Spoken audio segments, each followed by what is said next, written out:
Augusto Cury, A Sabedoria Nossa de Cada Dia. Os Segredos do Pai Nosso 2. Aprendendo a superar os conflitos humanos. Conheça os fundamentos indispensáveis ao equilíbrio, à felicidade e à inteligência do ser humano. A segunda parte do Pai Nosso se inicia com a frase: "O pão nosso de cada dia nos dai hoje". Com ela, o Mestre dos Mestres debruça-se sobre as necessidades psíquicas do complexo ser humano. O Pai Nosso é uma das orações mais recitadas em todo o mundo, mas poucas pessoas compreendem a profundidade das mensagens que ela traz. Com a intenção de desvendar os segredos ocultos nas palavras de Jesus e revelar o poder transformador dessa prece, Augusto Cury escreveu a coleção Os Segredos do Pai Nosso. Embora os dois livros se complementem, eles podem ser lidos de forma independente, pois abordam temas distintos. O primeiro volume estuda as características de Deus e o segundo, a sabedoria nossa de cada dia, trata da personalidade humana, seus dilemas e conflitos. Nessa fascinante jornada, você vai descobrir a profunda visão de Jesus dos sentimentos humanos e conhecer algumas ferramentas indispensáveis ao equilíbrio, à saúde mental e à expansão dos horizontes da inteligência. Quando tomarmos consciência de que o amor, alegria, tranquilidade, compaixão, autoconhecimento, autoestima, tolerância e solidariedade são as nossas necessidades fundamentais, teremos colocado em prática a mensagem contida na oração que o Mestre dos Mestres nos ensinou. Um especialista em desengessar a mente humana, navegando no oceano das crises existenciais. O homem Jesus era instigante, um especialista em romper o conformismo. Ele não ensinava passivamente, provocava a sede psíquica, a busca pelos segredos da existência, o esfacelamento do autoritarismo religioso. Cada parábola aguçava a curiosidade, colocava combustível na sede de desvendar de homens e mulheres, intelectuais e iletrados, puritanos e transgressores. Cada frase, curta, provocava o apetite intelectual. Seus discípulos eram rudes, toscos, incultos, impulsivos, desprovidos de generosidade e de afetividade. Mas, diariamente, Jesus os abalava. Pedro, André, Tiago e João sabiam navegar no mar da Galileia, mas o homem Jesus queria que aprendessem a navegar no oceano das crises existenciais, das fobias, das ansiedades, das frustrações. E quem sabe navegar nos tempos atuais? Uns afundam no sentimento de culpa, outros no endeusamento de si mesmos. Uns sucumbem na timidez, outros na ousadia inconsequente. Diariamente, os discípulos se perguntavam: quem sou eu? O que sou eu? Quais são as minhas escolhas e minhas intenções ocultas? Quem é esse homem que sigo? Que mistérios o cercam? Por que nos fala por parábolas? Por que nos escandaliza, estreitando laços com pessoas socialmente rejeitadas, leprosos, prostitutas? Por que questiona os religiosos? Por que procura sempre se ocultar e não aceita elogios superficiais? O melhor educador é o que gera uma fonte de perguntas em seus alunos, e não o que é uma fonte de respostas prontas. As respostas prontas produzem servos, o questionamento, pensadores. Jesus deu poucas respostas, mas provocou inúmeras perguntas. No Sermão da Montanha, no qual está inserida a famosíssima oração do Pai Nosso, o Mestre dos Mestres queria dar um choque intelectual, e não apenas espiritual na humanidade. Queria desengessar a mente humana para que homens e mulheres religiosos e céticos enxergassem Deus, a existência e as relações sociais por múltiplos ângulos. Todo ser humano cria um Deus no seu imaginário, mesmo os céticos. Um Deus que frequentemente é distante e alienado, ou tirânico e controlador. Em seu vibrante discurso no alto da montanha, Jesus queria o intelecto humano alcançasse voo para descobrir que o enigmático autor da existência é um Deus generoso, afetivo, sensível, altruísta e solidário. Todos os que ouviram ficaram perplexos com a sua apresentação. O Deus de Jesus não cabia no imaginário de religiosos e de ateus. A bombástica oração do Pai Nosso esfacelou preconceitos religiosos e filosóficos, considerando a complexidade dos segredos dessa curtíssima e misteriosa oração. Dividi os textos de minha análise em 2 livros: Os Segredos do Pai Nosso, A Solidão de Deus e A Sabedoria Nossa de Cada Dia. Os Segredos do Pai Nosso, aprendendo a superar os conflitos humanos, eles podem ser lidos de forma independente porque tratam de assuntos distintos, a psique de Deus e a psique humana. Vamos entrar no segundo livro, o que trata da personalidade humana e seus transtornos. Mas antes gostaria de falar brevemente sobre o primeiro livro. Jesus deixou sem fôlego a multidão que ouvia, ao afirmar categoricamente que o Deus que se esconde nos bastidores do tempo e do espaço não é fruto de uma alucinação, mas o mais vivo dos espectadores, e como tal, possui uma personalidade concreta, com necessidades psíquicas vitais.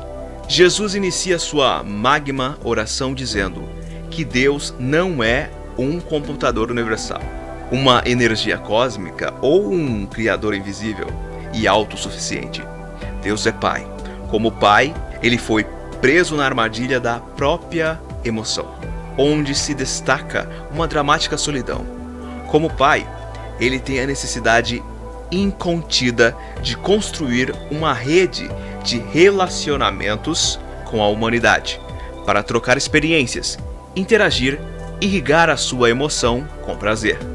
A oração do Pai Nosso faz com que Deus, que parecia infinitamente distante, se torne extremamente próximo. Transforma a imagem de um Deus que parecia alienado de nossas mazelas em um Deus que se preocupa ao extremo com a humanidade, de um Deus impessoal, um Deus cheio de sentimentos, pensamentos, ideias, sonhos e projetos existenciais. Nós rejeitamos a ideia de solidão porque a vemos de forma negativa, mas ela é fundamental para a construção das relações sociais. Sem solidão, viveríamos por instinto. Não teríamos necessidade de afeto, compreensão, troca, abraços, elogios, apoios, busca de autoestima. Sem essa experiência, as rejeições e as discriminações não nos machucariam. As perdas não provocariam traumas e as decepções não produziriam lágrimas. Sem solidão, não teríamos necessidade do outro. A solidão traz necessidades psíquicas imperiosas e complicações sociais. A criatividade é inspirada no terreno da solidão. Inúmeras pessoas das mais diversas áreas da ciência e das mais variadas religiões, inclusive as não cristãs, que leram o primeiro livro, Os Segredos do Pai Nosso, A Solidão de Deus, me disseram que ficaram intensamente envolvidas e prazerosamente perturbadas pelo seu conteúdo. Uma funcionária de um aeroporto, sem me conhecer, disse-me que o estava lendo e que ele havia se tornado uma fonte diária de consulta. Constrangido, confessei-lhe que era o autor. O encanto não foi pela minha competência como escritor, mas pelas ideias debatidas. Entretanto, Alguns religiosos ficaram escandalizados, torceram o nariz, disseram que Deus é autossuficiente, que não tem necessidades psíquicas, que jamais experimentou solidão. Se este livro tivesse sido escrito há alguns séculos, talvez eu fosse um dos primeiros a arder na fogueira. Mas insisto que a análise de determinados textos bíblicos sob o ângulo da psicologia e da filosofia, e não da teologia, demonstra que, se Deus real e autoexistente não experimentasse uma indecifrável solidão no teatro da sua psique, provavelmente continuaria vivendo numa clausura eterna. A eternidade seria para ele uma prisão. Não teria nenhuma necessidade de inspirar, criar, relacionar-se. Todo artista produz primeiro uma obra para si, depois para os outros. Não é nos momentos de aplausos, mas nos de mais profunda solidão, vazio, angústia ou crise existencial que os artistas se tornam mais produtivos. A inspiração nasce no terreno da inquietação. Ao que parece, a criatividade de Deus foi inspirada no terreno da solidão. Não sou uma pessoa religiosa, nem defendo uma religião específica. Tenho procurado ser um homem sem fronteiras. Todos os que professam uma religião deveriam ser, antes de tudo, pessoas sem fronteiras, capazes de abraçar os que pensam diferente. Quem não é capaz de respeitar os diferentes cometerá um desastre em sua história. Jesus respeitava e amava os diferentes. O Deus que ele eloquentemente proclamava sentia uma necessidade inquietante de se relacionar com o ser humano, independente da sua religiosidade e ética. Quanto mais uma pessoa tem traços de psicopatia, menos precisa dos outros, menos sente necessidade de se doar. Jamais a loucura foi tão lúcida. O amor é a fonte mais excelente de solidão. A solidão é a fonte mais excelente do processo de busca.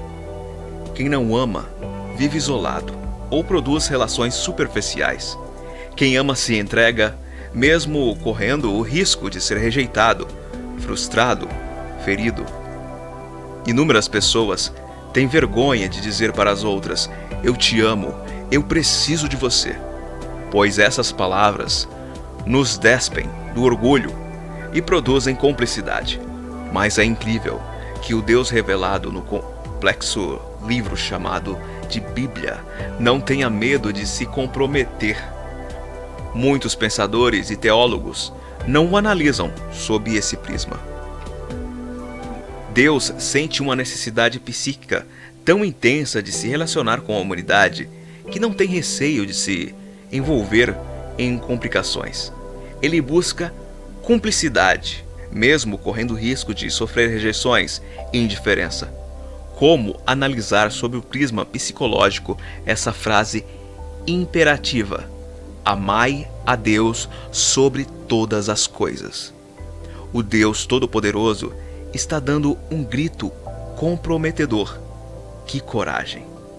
Em outras palavras, é como se Deus dissesse: vocês me acham inacessível e inatingível, mas eu sou um Deus solitário. Tenho necessidade vital de afeto. Vocês querem se curvar diante do meu poder, mas eu preciso dos seus corações. Por favor, me amem. Você tem coragem de fazer uma declaração como essa aos seus filhos ou ao seu cônjuge? Você tem coragem de expressar sem medo dos seus sentimentos? Muitos morrem sem nunca declarar o seu amor pelos mais próximos. Alguns pais jamais disseram aos seus filhos que precisam ser amados por eles. Pedem que lhes obedeçam, sejam éticos, bons alunos, mas não sabem pedir o seu carinho, atenção, diálogo. Muitos só conseguem receber afeto num leito de hospital. Quando Jesus morria na cruz, com suas fibras musculares dilaceradas, teve a audácia de abraçar seus algozes, dizendo: Pai, perdoa-os, porque eles não sabem o que fazem. Por que esse homem, em seus últimos momentos de vida, era capaz de dar tanto afeto? Quem teve as características de sua personalidade? Se não considerarmos que o amor é uma necessidade vital de Deus, a morte de Jesus na cruz é um ato agressivo e desumano, pois pela primeira vez na história, um pai viu seu filho morrer agonizando e não fez nada por ele. Se colocarmos o amor como necessidade central desse misterioso Deus, a morte de Jesus representa a ansiedade desesperada de um filho em resgatar a humanidade para o seu pai e fazê-lo assim superar sua indecifrável solidão. Não importa se a humanidade seja constituída de carrascos como os soldados romanos, de negadores como Pedro e de traidores como Judas, Deus ama incondicional e inexplicavelmente. Nunca o amor chegou a limites tão impensáveis. Jamais a loucura foi tão lúcida. A busca por Deus nos vales profundos do inconsciente. Marx quis eliminar a religiosidade do homem, mas, como não conhecia o funcionamento da mente humana e a confecção da solidão existencial, não entendeu que é impossível extingui-la. Produzimos bilhões de informações sobre as mais diversas matérias, mas ainda sabemos pouquíssimo sobre nós mesmos. Tudo que já construímos pode ser destruído, mas não é possível destruir a ciência nem a religiosidade humana. Por quê? Porque o intelecto humano é uma fonte de inquietação em busca dos mistérios que o norteiam. Se interrompermos essa fonte de inquietação, podemos incorrer em duas situações desastrosas. Primeiro, nos colocarmos como um Deus tirânico, autossuficiente, infectado de orgulho, possuidor de verdades absolutas, capazes de controlar os outros. Segundo, mergulharmos num conformismo débil, com uma mente estéril, incapaz de produzir novos conhecimentos. A procura por Deus não nasce da fragilidade psíquica do ser humano, ou no entorpecimento religioso, mas dos vales mais profundos do inconsciente, das raias mais íntimas da solidão. Mesmo que um ser humano se isole desde a infância do contato social, assim que adquirir uma linguagem rude e uma consciência tosca, procurará o divino, se curvará diante do trovão, do sol ou das próprias imagens mentais.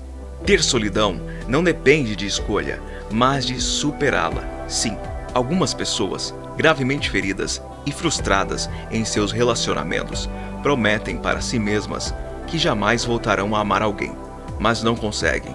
Passado um tempo, a dor se alivia e a solidão as instiga a uma nova empreitada afetiva. Eu lhe pergunto, as suas frustrações conseguiram impedi-lo de correr novos riscos? Pode ser desgastante conviver socialmente, em especial com pessoas complicadas, mas é melhor viver com pessoas difíceis do que se submeter a um isolamento completo. Quem se isola nas montanhas ou nos mosteiros precisa construir personagens em sua mente para se relacionar. Até os psicóticos precisam, em seus delírios, construir personagens para se relacionar. Não somos seres sociais por escolha nossa, mas porque é inevitável deixar de sê-lo. Este é um dos gritos da oração do Pai Nosso. Cicatrizes inesquecíveis em ateus e religiosos. Com a oração do Pai Nosso, Jesus queria mostrar que um dos maiores mistérios do universo é que Deus pode ser incompreensível e todo-poderoso, mas sua psique é mais próxima da humanidade do que supomos. Por que Deus insiste em se ocultar? Quem é esse Deus? Não sabemos, mas podemos ter uma ideia, se olharmos as complexas e indecifráveis reações de uma criança ou de um idoso. Um paciente idoso que estava saindo de uma crise psicótica, abatido pelas rejeições sociais, queria ansiosamente ver Deus. Saindo pelas ruas, parou numa praça e viu uma criança que corria livremente, parecendo a mais feliz do mundo. De repente, a criança parou diante dele, fitou-o e abriu um sorriso radiante, singelo e meigo. Os olhares se cruzaram, gerando um momento mágico. Extasiado, o paciente voltou para casa e disse aos seus familiares que vira Deus e que ele estava na pele de uma criança. Pensaram em interná-lo novamente. A criança, por sua vez, chegou em casa com o rosto iluminado. Correu até seu pai, abraçou alegremente e disse-lhe também que tinha visto Deus. Perturbado, o pai indagou: "Quem você viu? Quem era ele?" Com entusiasmo, ela descreveu um homem de cabelos soltos e brancos. Seu olhar era penetrante, muito distante e ao mesmo tempo muito próximo. Parecia muito estranho e tão dócil, e tinha uma ternura indescritível. O psicótico e a criança viram Deus nos gestos e olhares um do outro.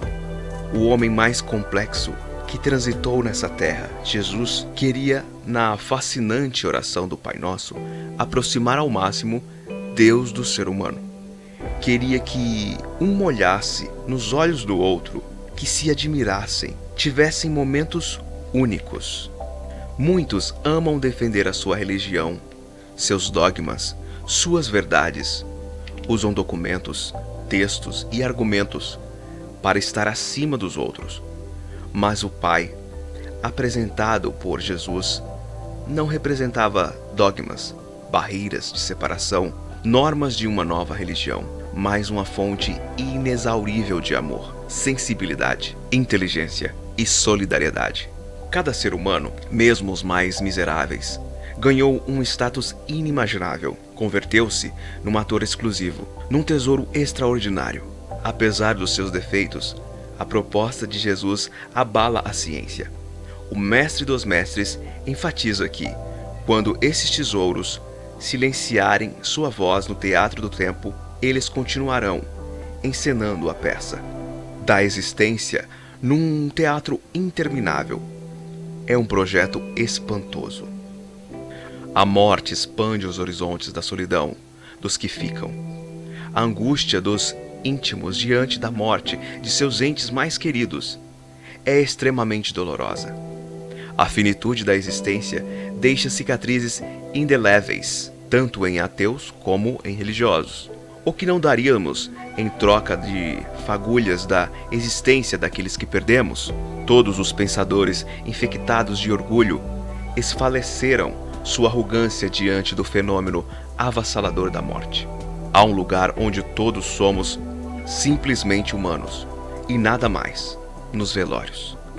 Neles não há gigantes nem heróis, não há celebridades nem anônimos, psicólogos ou pacientes, mas seres sufocados pelos tentáculos penetrantes da solidão, sentindo a plenitude da perda. Crer no projeto anunciado por Jesus entra na esfera da fé e não é objeto deste livro. Mas desejo aqui apontar que a análise psicológica e filosófica deste projeto demonstra que Deus Todo-Poderoso usa a transcendência da morte para estancar o drama da perda. É um sonho extraordinário. Jesus discorria sobre a vida eterna, com uma frequência e profundidade maiores do que as dos religiosos da atualidade. Para ele, o que estava em jogo não eram os fundamentos de uma nova religião, católica, protestante ou qualquer outra, mas a superação do fim da existência, a superação do fenômeno psíquico da solidão. Quem poderia sondar o que se passava na cabeça desse homem? Procurando entender o tecido psíquico. A partir de agora, entraremos com mais intensidade no tema tratado nesse livro, a sabedoria nossa de cada dia, os segredos do Pai Nosso 2. A segunda parte do Pai Nosso inicia com a frase: "O pão nosso de cada dia nos dai hoje". Com ela, o Mestre dos Mestres desce das necessidades psíquicas do complexo Deus Altíssimo para as necessidades psíquicas do complexo ser humano. sai da esfera do poderoso autor da existência para o infinito mundo dos conflitos humanos. Os discípulos de Jesus disputavam entre si para saber quem era o maior. Mas, para o Mestre, maiores são aqueles desprovidos de disfarces sociais, os que têm consciência das próprias loucuras e imaturidades, os desapegados da necessidade neurótica de poder, os que aprendem a se doar para os outros. Há um livro que se tornou um best-seller de autoajuda, O Segredo, de Rhonda Byrne.